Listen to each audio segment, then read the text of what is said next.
déjà, la Constitution de 92 stipulait que l'État marocain s'engage à respecter les droits humains tels que reconnus universellement. Donc la Constitution de 2011 a mis en place en plus quelques droits et libertés qui sont instaurés dans la Constitution.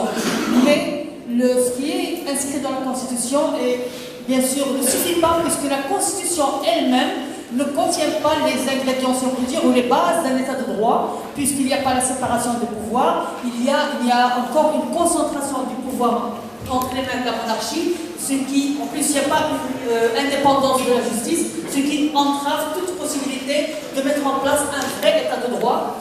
La justice est encore instrumentalisée pour des raisons politiques, elle est encore utilisée comme moyen de répression par l'État, des procès inéquitables, des procès politiques, des accusations de droit commun contre des activistes et des gens sont mis en prison suite à des procès inéquitables. Donc actuellement, on peut dire que nous avons deux journalistes en prison. L'un vient d'être arrêté il y a 2 jours. On vient de le savoir ici, en Tunisie, qu'il a été arrêté à cause d'un article, à cause d'une vidéo qu'il a mise sur le site. Il y a d'autres journalistes poursuivis. Nous avons Ali Anouzla avec nous ici, un des journalistes dont l'affaire était très connue. Un troisième en fait est arrêté il y a 3 ou 4 jours dans son domicile qui a été envahi illégalement par la police et je crois poursuivi pour des raisons encore de morale, etc. Donc nous avons une offensive contre la liberté d'expression, contre les activistes. Nous avons des dizaines d'étudiants, des activistes de droits humains en prison, dont 2 ont déposé plainte contre torture. Ils se retrouvent en prison pour dépôt de plainte mensongère.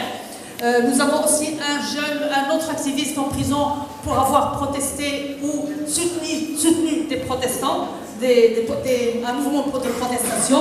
Nous avons des activistes sahraouis en prison parce qu'ils ont une position sur le conflit du Sahara qui ne coïncide pas avec la position officielle.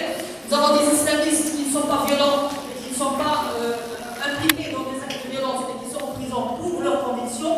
Donc nous avons, selon l'ANDH, par exemple, il y a plus de 300 cas de prisonniers politiques au Maroc, y compris les étudiants, y compris aussi des personnes qui participent aux protestations populaires qui sont qui existent dans plusieurs villes marocaines, vu la situation sociale et la situation des droits économiques, sociaux et culturels au Maroc. Donc le Maroc a connu, si on peut dire, la meilleure période dans laquelle les libertés étaient respectées, c'est les années 90. Il y a eu la libération des prisonniers politiques, la ratification d'un certain nombre de conventions, des changements de loi,